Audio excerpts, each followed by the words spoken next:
ಪಾಕಿಸ್ತಾನದ ಸುಳ್ಳುಗಳಿಗೆ ಸತ್ಯದ ಕನ್ನಡಿ ಹಿಡಿದಿದ್ದೇ ಭಾರತ. ಕದನ ವಿರಾಮಕ್ಕೆ ಮೊದಲು ಮನವಿ ಮಾಡಿದ್ದೇ ಈ ಪಾಪಿ ಪಾಕಿಸ್ತಾನ. ಭಾರತದ ದಾಳಿಗೆ ಹೆದರಿ ಕಾಲು ಹಿಡಿದು ಮೊದಲು ಬಂದಿದ್ದೇ ಪಾಕಿಸ್ತಾನ. ಉಗ್ರರ ಅಡಗುತಾಣದ ಧ್ವಂಸ ಬಳಿಕ ಪಾಪಿ ಪಾಕಿಸ್ತಾನ ಕಂಗಾಲಾಗಿದ್ದು ಹಿಂಬದಿ ಬಾಗಿಲಿನ ಮೂಲಕ ಕದನ ವಿರಾಮಕ್ಕೆ ಮನವಿಯನ್ನ ಮಾಡಿದೆ. ಈ ಕುರಿತ ಡೀಟೇಲ್ಸ್ ಇಲ್ಲಿದೆ, ನೀವೇ ನೋಡಿ. ಪಾಕಿಸ್ತಾನದ ಸುಳ್ಳುಗಳಿಗೆ ಸತ್ಯದ ಕನ್ನಡಿ ಹಿಡಿದ ಭಾರತ.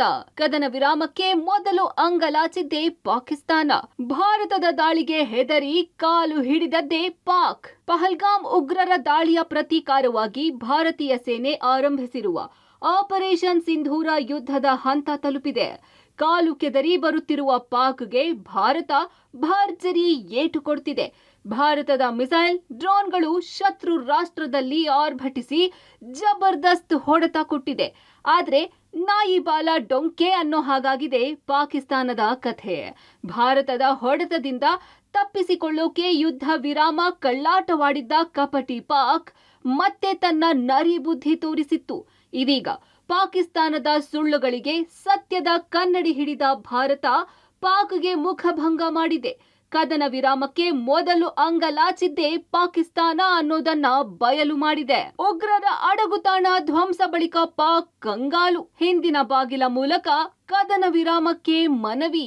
ಅಂದ್ಹಾಗೆ ಕದನ ವಿರಾಮಕ್ಕೆ ಮೊದಲು ಗೋಗರೆದಿದ್ದೇ ಪಾಕಿಸ್ತಾನ. ಕದನ ವಿರಾಮಕ್ಕೆ ಕಾಲು ಕಟ್ಟಿದ್ದೇ ಪಾಕ್ ಎಂಬ ಸ್ಫೋಟಕ ಅಂಶವನ್ನು ಡಿಜಿಎಂಒ ಹೇಳಿದ್ದಾರೆ.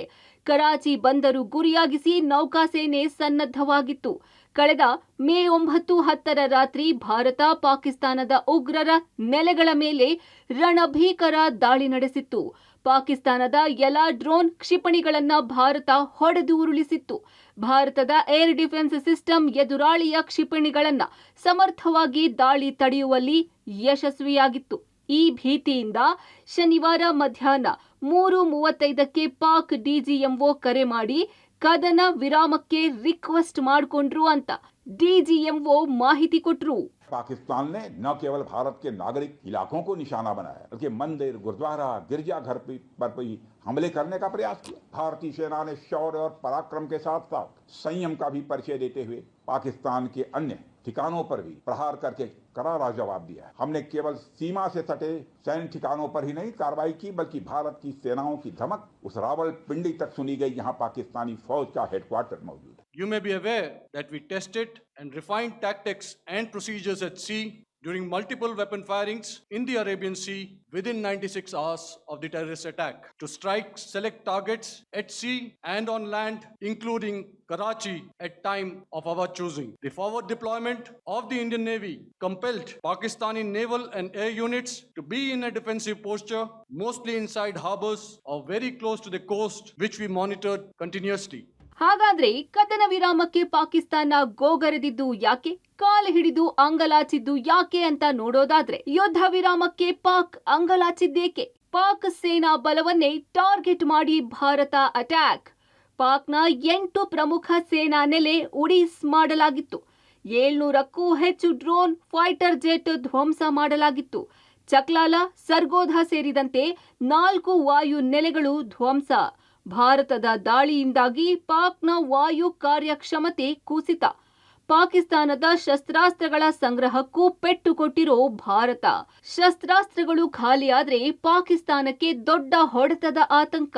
ಭಾರತದ ಯುದ್ಧ ತಂತ್ರಕ್ಕೆ ದಿಕ್ಕೆಟ್ಟು ವಿಚಲಿತವಾದ ಪಾಕ್ ಕದನ ವಿರಾಮ. ಹೀಗೆ ಭಾರತದ ವೈಮಾನಿಕ ದಾಳಿಯಿಂದ ಪಾಕಿಸ್ತಾನ ದಯನೀಯ ಸ್ಥಿತಿಗೆ ಹೋಗಿದ್ದು ಕದನ ವಿರಾಮಕ್ಕೆ ಅಮೆರಿಕದ ಮುಂದೆ ಅಂಗಲಾಚಿದೆ.